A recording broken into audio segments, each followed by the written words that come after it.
O que são vírus? Como eles se reproduzem? Qual a sua composição? Por que podem ser considerados tanto seres vivos quanto não vivos? Descubra agora no Bio Espetacular. Meu nome é Bárbara. E eu sou a Vitória. E hoje nós vamos falar sobre os aspectos gerais dos vírus e o SARS-CoV-2, responsável pela pandemia de Covid-19. Os vírus são seres acelulares. Mas o que isso quer dizer? Significa que eles precisam obrigatoriamente estar dentro de um hospedeiro para se reproduzirem, sendo considerados então parasitas intracelulares obrigatórios. Por isso, podem ser considerados seres não vivos. Mas, porém, contudo, todavia, entretanto, a existência de material genético e a sua capacidade de reprodução ainda provocam discussões na comunidade científica em relação a eles serem organismos vivos ou não. Em geral, os vírus podem ser classificados principalmente de 3 maneiras distintas. Quanto ao tipo de material genético, temos na passarela o DNA simples, representado pelo vírus da pneumonia. Temos também o RNA negativo, em que o material genético é lido no sentido 3', 5', representado pelo vírus Ebola. E o RNA positivo, que é lido no sentido contrário, 5', 3', como é o caso do famoso SARS-CoV-2. Outra classificação é aquela relativa aos organismos que eles parasitam, podendo ser eles bactérias, plantas, animais e fungos. Por fim, a especificidade dos vírus pode ser outra forma de classificá-lo, já que é ela quem determina quais organismos podem ser parasitados através da interação das proteínas virais com a superfície da célula a ser infectada. Em relação à reprodução, o ciclo de replicação pode ocorrer de 2 maneiras, lítico e lisogênico. No ciclo lítico, o vírus invade uma célula e insere seu material genético, interrompendo as funções normais para utilizar seu metabolismo celular, e assim produzir as partículas necessárias para a formação de novos vírus, que são liberados com a lise celular. Em geral, os sintomas decorrentes de infecções por agentes que realizam esse tipo de ciclo aparecem rapidamente, como é o caso do SARS-CoV-2. Já no ciclo lisogênico, o vírus invade e insere seu material genético na célula hospedeira, tornando-se parte do DNA dessa célula. Uma vez infectada, a célula continua com suas funções normais e durante o processo de mitose, o material genético celular e viral sofrem duplicação, gerando células filhas que carregam o novo genoma. Assim, a célula infectada irá transmitir as informações genéticas virais sempre que passar por divisão, caracterizando o período de latência, onde o vírus ainda não se manifestou no organismo. Mas, em algum momento, este material viral vai se soltar do material genético da célula hospedeira, e a partir disso, iniciar o ciclo lítico, onde vai ocorrer a liberação do vírus pelo corpo. Por esse motivo, os sintomas causados por vírus que se reproduz através do ciclo lisogênico podem demorar a aparecer, como é o caso do vírus da HIV, causador da AIDS. A multiplicação desses agentes patogênicos ocorre em etapas como adsorção, penetração, desnudamento, síntese, maturação e liberação. Na fase de adsorção, acontece a ligação das partículas virais na membrana da célula hospedeira, e em seguida, ocorre a penetração do vírus na célula a ser infectada e o desnudamento do mesmo. Depois, na síntese, são formadas as proteínas estruturais, que posteriormente, na fase de maturação, formarão os vírus. Por fim, na última etapa, a célula hospedeira sofre lise e os novos vírus são liberados. Agora, contextualizando para vocês. Uma pandemia é como uma epidemia, porém em escala mundial, se espalhando por vários países. Dentre as muitas já registradas, podemos destacar a peste negra, o HIV e a varíola. Dito isso, vamos dar uma voltinha pelo passado. Em hieróglifos antigos, há registros de que a morte do faraó Ramsés V em 1142 a.C. foi causada pelo que hoje conhecemos como varíola, que inclusive deixou sequelas no rosto de Ramsés.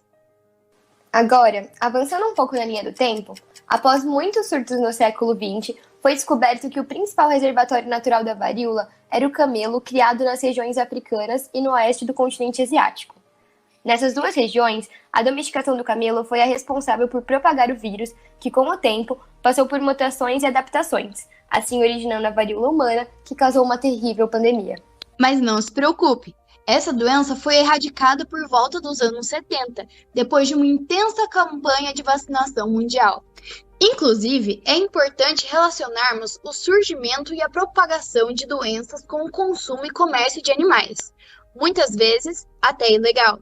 A constante e impactante ação humana no meio ambiente vem proporcionando maior contato entre os homens e animais domésticos ou silvestres, facilitando assim a disseminação de zoonoses. Isso pode estar relacionado aos hábitos alimentares, uma vez que os sistemas de criação intensiva de animais de corte e os mercados de animais vivos são marcados pela precariedade de criação e armazenamento. Assim, animais, tanto em vida livre como em cativeiro, podem ser reservatórios e portadores de zoonoses de grande preocupação para a saúde pública, a economia e a conservação da vida silvestre. Trazendo um pouco para os dias atuais e falando um pouquinho do início da atual pandemia, bom, em dezembro de 2019, um novo vírus foi detectado na cidade de Wuhan, província de Hubei, na China, denominado posteriormente como SARS-CoV-2, que causou um surto de casos de pneumonia viral. De modo geral, os casos estavam associados ao mercado atacadista de frutos do mar de Wuhan, onde eram vendidos animais vivos, o que fez surgir a hipótese depois confirmada de que a Covid-19 teria origem zoonótica. O coronavírus está incluído na família Coronaviridae, que é um grupo de vírus encapsulados com RNA de fita simples positiva e que podem infectar aves e mamíferos, causando doenças graves como nas epidemias de SARS e MERS. Podemos dividir a estrutura dos coronavírus em duas partes. O envelope, constituído por 3 proteínas, sendo a principal delas a proteína spike, e o nucleocapsídeo, composto pelo RNA genômico e pela proteína N. É importante destacar que a proteína que mais caracteriza o grupo é denominada spike, que recobre os coronavírus, configurando uma espécie de coroa, por isso a denominação coronavírus. Essa estrutura pode apresentar diferentes formatos e dimensões, que são responsáveis pela ligação dos coronavírus às células hospedeiras. Além disso, ela participa de várias etapas do ciclo de replicação e são importantes indutores de respostas imunes. A replicação do SARS-CoV-2 segue os moldes gerais da replicação viral, porém com algumas particularidades. A etapa de adsorção, que a infecção se inicia, ocorrendo a ligação do vírus à célula hospedeira. Esse processo é mediado pela proteína spike do vírus, com o auxílio da ACE2 da célula hospedeira. Após a penetração do vírus, ocorre a liberação do genoma viral no citoplasma celular, e esse genoma, por ser um RNA de fita simples positiva, pode ser traduzido imediatamente pelos ribossomos celulares. Finalmente, na transcrição, a duplicação do material genético viral ocorre com a formação de uma fita molde negativa que é copiada para a geração das fitas positivas e que integram os novos vírus.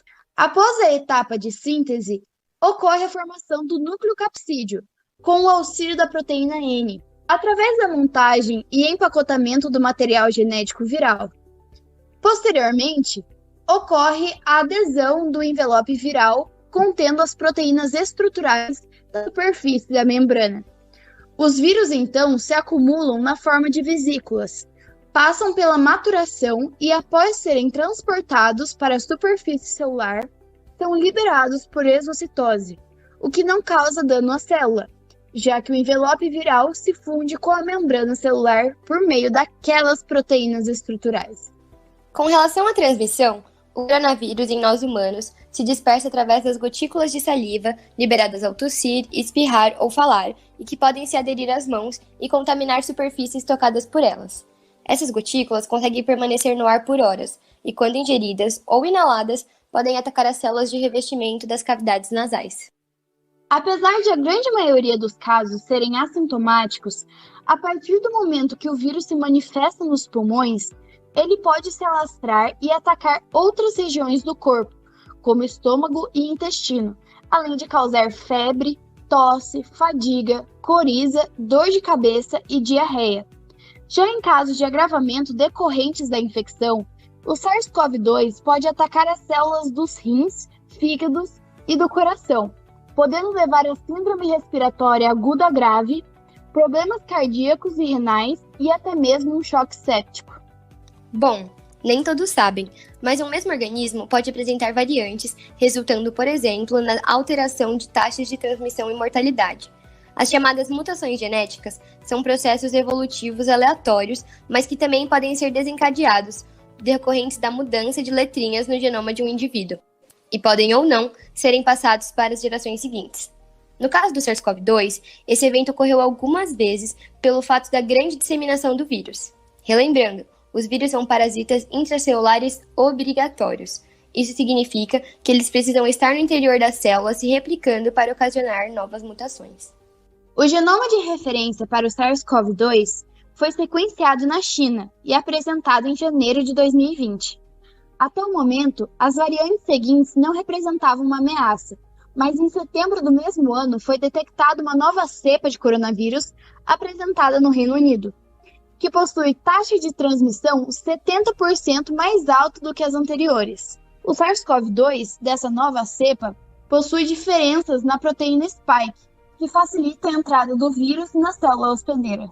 Recentemente, foram identificadas 2 novas linhagens, em Manaus e no Rio de Janeiro, que possuem alterações na proteína S, além de outras mudanças genéticas.